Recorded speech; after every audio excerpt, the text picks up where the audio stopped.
Pumapatak na naman ang ulan sa bubong ng bahay.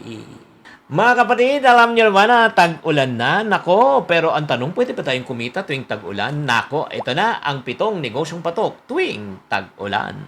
Videos that will make you wealthy and debt-free. Hi there, this is Kitan, your pabansang wealth coach. Ngayong tag-ulan, imbis na magreklamo tayo sa baha at traffic, bakit di natin gawan na pagkakakitaan? Ano ba yung magandang negosyo? Ito na. Number 1, lugaw, arroz caldo, sopas, business. Oo naman, lahat ng mga maiinit. Yes, mainit na pagkain, comfort food yan. Di ba? Sarap. Di ba? Maglugaw pag umuulan. Di ba? Yung may goto, tapos may mata ng baka. Nakakain na ba kayo ng mata ng baka? Ang kagandahan sa mga ganun, lalo na mga tinatawag na lugaw, di ba? Eh, mura lang ang sangkap. Bigas, manok, gatas, or if not naman, itlog. Di ba? Yung mga sopas na macaroni. Wow! At saka fast moving ha, bento yun, lalo na kung nasa kanto ka, tapat lang ng bahay. At pwede ka rin ha, ito ha, hindi pa ginagawa masyado ng iba. Naku, mag-deliver ka via apps, or if not naman, FB. 'Di ba? Or may mga padyak-padyak ka lang diyan na mga nagbabike. O lalo yung mga malalapit. Patok na patok 'yan, pwede ka mag-deliver. Pangalawa, aside from pagkain, syempre pag tuwing umuulan, ano yung kailangan? Payong at kapote. Mas maganda yung biglang lumakas ang ulan, biglang demand. Pwede kang magbenta, no? Alam mo pinakamaganda niyan, yung mga produkto na 'yan. Mas maganda 'yan kung may mga street vendor, 'di ba? Pagka umuulan na nandoon ka sa labas, pwede ka magbenta. Alam mo gawin mo itong diskarte mo ha. Bumili ka sa TikTok. Yung mga payong sa TikTok, saka mga raincoat sa TikTok, sobrang baba na ng presyo. May nakita kong 75 to 100 pesos lang nga eh. Tapos pwede mo ibenta ng 150 to 200. Eh, pwede mo benta online, sa school, sari-sari store. Pwede mo rin bundle, payong at kapote para masulit ang pagbenta. O, di ba? Number 3, isa pang maganda. Alam mo, isang problema kasi pag umulan na, walang araw. At pag walang araw, hindi ka pwede magsampay. So, pwedeng laundry and pick-up delivery dahil walang masampayan. Boom! Ang laundry services. Pwede ka magpa-offer ng mga promos, 5 kilos plus free pick-up. Partner with an existing laundry shop. Ikaw na maging middleman. Diba? Ikaw lang, maglagay ka lang ng sabihin mo, magkano per kilo? Bibayad ko sa'yo, magkano i-charge ko? O kahit kumita ka ng 20% lang. O bumenta ka ng mga 5,000 a day, meron kang 1,000. Tapos sabihin mo, sila dapat ang pumick-up gabi-gabi sa inyo. Oh, di ba? Pang-apat, UK, di ba na jackets, hoodies. Lamigin kasi, di ba? Kaya nga, mas maganda yan, may hoodies.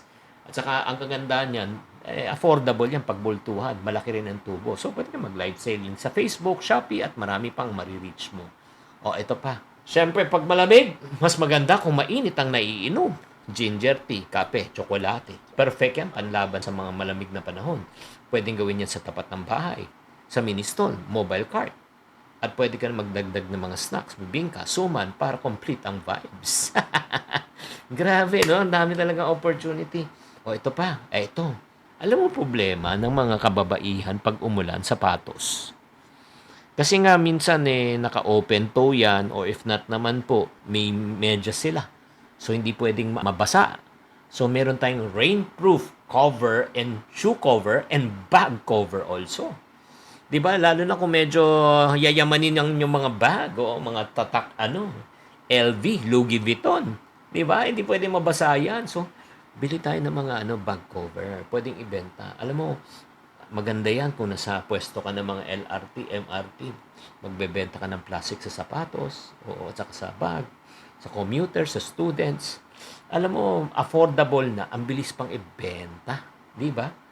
And last but not the least, grabe ang dami nyo ng idea baka super umasenso tayo at sumakses Ang isa pang maganda, yung pag umuulan na ready to eat ulam delivery. Ikaw magluluto, sila mag-order, tapos ikaw ang kikita. Target mo, mga offices, condominium, hospital, diba? Office staff, teachers. Gamitin mo lang again, FB groups, barangay, o yung mga sa barangay, or office clusters para sa promo. Panalong-panalo. Ayan na, mga kaiponaryo. Lugaw sopas, arroz caldo, payong at kapote, laundry pickup, ukay-ukay jackets, hot drinks corner, shoe and bag cover, at the same time, yung last ulam delivery service. Alam mo ang mahalaga, hanapin mo lang talaga kung anong swak para sa iyo at yung sa oras mo. Di mo, hindi hadlang ang tag-ulan para tayo ay hindi makadiskarte. As a matter of fact, pwede natin gamitin to kung alam mo kung paano ka pupwesto at paano ka kikita. So kung nagustuhan mo itong mga wais na mga diskarte sa negosyo, type na lang part 2. Mag-iisip pa ako ng part 2 kung gusto nyo pa para mabigyan ko kayo ng idea. So mga friendship, paki-like lang tong video na ito. Do me a favor, share nyo rin tong video sa mga kaibigan nyo at tatandaan, tamang karunungan, tamang disiplina ang susi sa pagyaman.